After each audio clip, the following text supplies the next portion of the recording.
pelita bagi kakiku, terang bagi jalanku. Firman-Mu pelita bagi kakiku, terang bagi jalanku. Shalom, kembali saya mau menyatakan sukacita boleh bertemu dengan Bapak Ibu Saudara di renungan pagi kita, Pelita Kehidupan. Saya berdoa channel ini boleh memberkati. Kita sama-sama berakar di dalam Kristus, dibangun di atas Kristus, kita semakin bertambah teguh dalam iman, dan hati kita senantiasa melimpah dengan ucapan syukur. Mari Bapak Ibu Saudara, kita mau satu dalam doa. Bapa yang baik, hati kami bersyukur kepadamu Bapa. Kembali Engkau melawat kami dengan kebenaran firman Tuhan yang akan menjadi kekuatan buat kami, menyegarkan jiwa kami. Bahkan Tuhan, kami boleh melihat segala sesuatu bukan lagi berdasarkan perspektif kami, tetapi berdasarkan perspektif-Mu ya Tuhan. Terima kasih Engkau urapi hamba-Mu untuk menyampaikan kebenaran firman Tuhan. Sucikan, kuduskan bibir mulut hamba-Mu ini. Dan Engkau yang menyempurnakan di setiap keterbatasan dan kelemahan hamba-Mu ini. Kau berkati Bapak Ibu Saudara dimanapun berada. Biarlah Tuhan hati kami senantiasa melimpah dengan ucapan syukur di hadapan Tuhan. Apa yang kami terima, kebenaran firman Tuhan semakin membuat kami kokoh di dalam Engkau. Terima kasih banyak Bapa, dalam nama Tuhan Yesus kami mau sambut kebenaran firman Tuhan. Haleluya. Amin. Tema kita pagi ini masih berlanjut, sekolah kematian bagian kedua. Yesaya 33 ayat 11. Katakanlah kepada mereka, demi Aku yang hidup. Demikianlah firman Tuhan Allah. Aku tidak berkenan kepada kematian orang fasik, melainkan Aku berkenan kepada pertobatan orang fasik itu dari kelakuannya, supaya ia hidup. Bertobatlah, bertobatlah dari hidupmu yang jahat itu. Mengapa kamu akan mati, hai kaum Israel? Bapak Ibu Saudara, ada pesan penting yang mau Tuhan sampaikan melalui kebenaran firman Tuhan di pagi ini. Yang pertama, Tuhan katakan, Aku tidak berkenan kepada kematian orang fasik. Banyak orang yang takut mati karena akan menerima penghakiman, yaitu api neraka. Bahkan Wahyu 21 ayat 8 mencatat, tetapi orang-orang penakut, orang-orang yang tidak percaya, orang-orang keji, orang-orang pembunuh, orang-orang sundal, tukang-tukang sihir, penyembah-penyembah berhala, dan semua pendusta, mereka akan mendapat bagian mereka di dalam lautan yang menyala-nyala oleh api dan belerang. Inilah kematian yang kedua. Membaca ayat ini, orang menjadi merinding dan ketakutan, membayangkan betapa ngerinya kematian. Kalau Tuhan sudah dengan tegas menyampaikan, Aku tidak berkenan kepada kematian orang fasik. Mengapa kita tidak mau mengambil langkah untuk bertobat saat ini juga? Jangan tunggu esok, karena esok akan terlambat. Terlambat berarti lewat dari waktu yang telah ditentukan. Terlambat bukan perkara sepele, sebab itu bisa berarti kita kehilangan kesempatan untuk menerima sesuatu yang baik, karena kesempatan itu sudah terlewati atau tidak mungkin terulang lagi. Kita diingatkan tentang kisah orang kaya dan Lazarus yang miskin dalam Lukas 16 ayat 19 sampai 31. Ada seorang kaya yang selalu berpakaian jubah ungu dan kain halus, dan setiap hari ia bersukaria dalam kemewahan. Pasti kita berpikir, enak banget ya kehidupan orang ini. Dalam kemewahannya ia selalu bisa mendapatkan apapun yang dia inginkan. Dia hidup dalam zona nyaman, dihormati banyak orang, dia gak pernah mengalami masalah keuangan. Namun di lain sisi ada seorang pengemis bernama Lazarus. Badannya penuh dengan borok, berbaring dekat pintu rumah orang kaya itu dan ingin menghilangkan laparnya dengan apa yang jatuh dari meja orang kaya itu.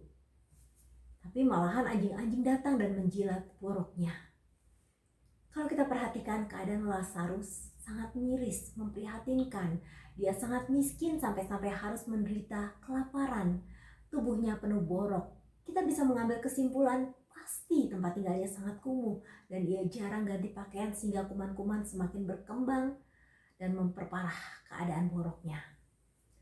Selanjutnya apa yang terjadi pada kedua orang ini? Matilah orang miskin itu lalu dibawa oleh malaikat-malaikat ke pangkuan Abraham. Orang kaya itu juga mati lalu dikubur. Bapak Ibu Saudara, kematian memang tidak membedakan si kaya maupun si miskin. Kalau sudah waktunya, tidak ada seorang pun yang bisa menolak datangnya kematian. Bahkan orang sekaya apapun tidak dapat membeli nyawa untuk memperpanjang durasi kehidupannya. Apa yang terjadi setelah kematian? Si orang kaya menderita sengsara di alam maut.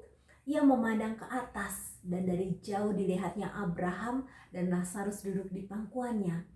Lalu ia berseru katanya, "Bapak Abraham, kasihanilah aku, suruhlah Lazarus supaya ia mencelupkan ujung jarinya ke dalam air dan menyejukkan lidahku, sebab aku sangat kesakitan dalam nyala api ini." Inilah gambaran tentang kehidupan sudah kematian yang banyak ditakuti orang. Mereka mendefinisikan kematian sebagai penyiksaan abadi, nyala api yang tidak pernah padam, pedang yang tajam, kegelapan yang pekat, kengerian yang tidak terkatakan, penderitaan yang tiada akhir. Mendengar kisah orang kaya ini, satu kata yang terucap, terlambat. Yakobus mengatakan hidup manusia sama seperti uap yang sebentar saja kelihatan lalu lenyap.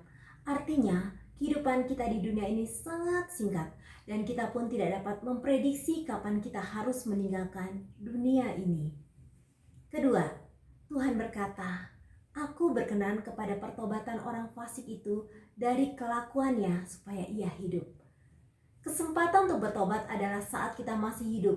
Oleh karena itu Roma 12 ayat 1 mengingatkan kita, "Persembahkanlah tubuhmu sebagai persembahan yang hidup, yang kudus dan yang berkenan kepada Allah. Itu adalah ibadahmu yang sejati." Kita kembali kepada cerita orang kaya dan Lazarus yang miskin. Setelah mengalami kematian, orang kaya ini mengalami penyiksaan yang sangat menyakitkan. Tapi Bapak Ibu Saudara yang terkasih, yang menyebabkan orang kaya ini masuk ke dalam kengerian dan kesakitan yang amat sangat ini bukan karena kekayaannya, melainkan karena selama ia hidup di dunia ia belum bertobat. Hidupnya jauh dari Tuhan, ia selalu menikmati keinginan daging, mengandalkan kekayaannya, hidup berfoya-foya dan selalu pamer kemewahan. Apakah orang kaya ini menyesal karena pada saat ia hidup di dunia ia tidak bertobat? Jawabannya, sangat menyesal.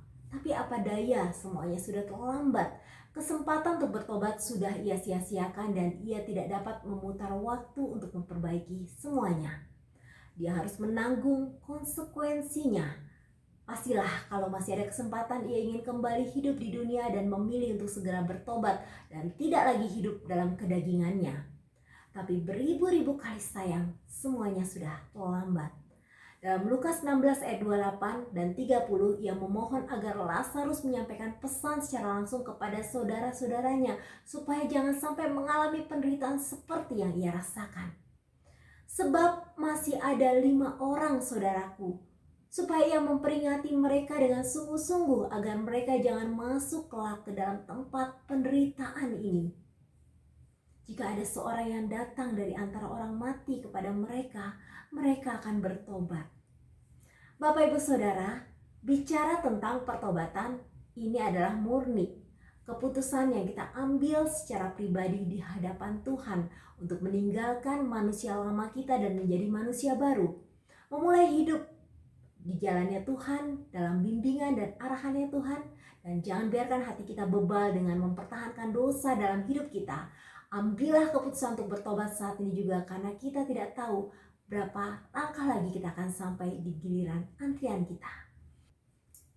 Bapak Ibu Saudara yang terkasih, di Korea Selatan dibuat sekolah yang dinamakan sekolah kematian.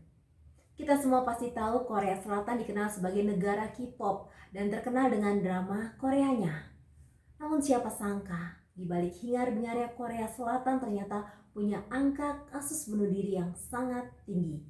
Berdasarkan data yang diperoleh dari CNBC Indonesia 2 Maret 2022, Korea nomor 1 sebagai negara dengan tingkat bunuh diri tertinggi. Kenyataan hidup di Korea Selatan tidak seindah apa yang ditampilkan di drama. Faktanya Korea Selatan memiliki tingkat bunuh diri tertinggi di antara negara-negara yang menjadi anggota Organization for Economic Cooperation and Development.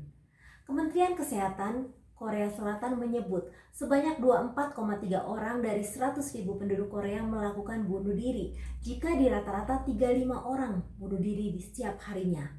Negeri K-pop ini sempat turun ke posisi kedua pada 2016 dan 2017 di bawah peringkat Lituania. Namun tingkat bunuh diri di Korea telah meningkat lagi dan mengembalikan negara ini ke posisi pertama. Para ahli mengatakan penyebab bunuh diri sangat kompleks, tidak hanya karena masalah kesehatan pribadi dan mental, tapi juga karena terkait dengan faktor ekonomi dan tekanan sosial. Fakta ini salah satunya terlihat dari laporan tentang sejumlah artis dan influencer Korea yang mengakhiri hidupnya dengan cara bunuh diri. Merespon tingginya angka bunuh diri tersebut, negeri ginseng tersebut pun membuat sekolah baru yang bernama Sekolah Kematian. Sekolah kematian tersebut dibuat untuk memberikan pengalaman kematian kepada para siswanya. Dengan demikian, siswa-siswi sekolah kematian tersebut diharapkan bisa lebih menghargai hidup meskipun tengah dirundung depresi. Para murid diminta untuk membuat wasiat terakhir, kemudian mereka akan dimasukkan ke dalam peti mati dan dikunci tak pura-pura hendak dikuburkan. Meski tak sedikit yang menilai sekolah ini aneh, ternyata pengalaman yang disajikan sekolah kematian ini diminati banyak orang. Tak sedikit orang yang ingin merasakan pengalaman menghadapi maut semacam ini. Di dalam peti mati, para murid dibiarkan merenungkan masalah mereka masing-masing. Ketika mereka bangkit dari peti mati, para siswa merasa lebih bebas dari masalah hidup mereka. Mereka akhirnya paham kehidupan yang Tuhan berikan adalah anugerah luar biasa untuk bisa berkarya dan menikmati banyak kebaikan Tuhan yang tidak dapat dihitung, jauh melebihi dari masalah yang kita alami. Setelah pagi ini kita merenungkan tentang kematian, apa yang terbersit dalam hati dan pikiran Bapak Ibu Saudara yang terkasih. Kita bersyukur masih diberi kesempatan untuk hidup. Mari kita persembahkan hidup yang berkenan di hadapan Tuhan.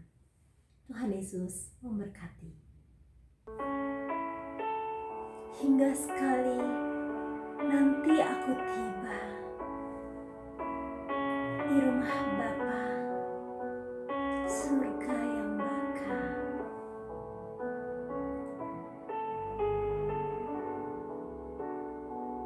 Tiap langkahku diatur oleh Tuhan, dan tangan kasih-Nya memimpinku di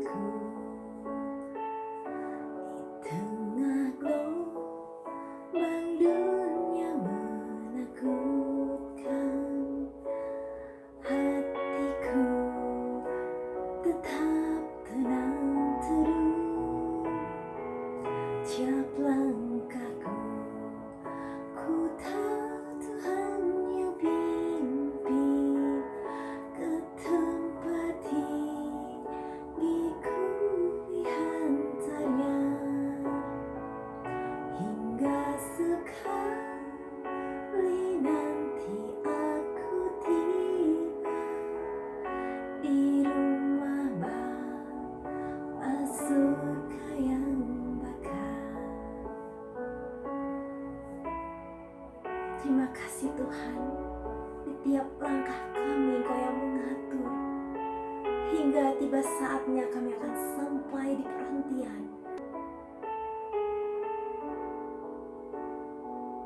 Tiap langkahku diatur oleh Tuhan, dan tangan kasih-Nya memimpinku di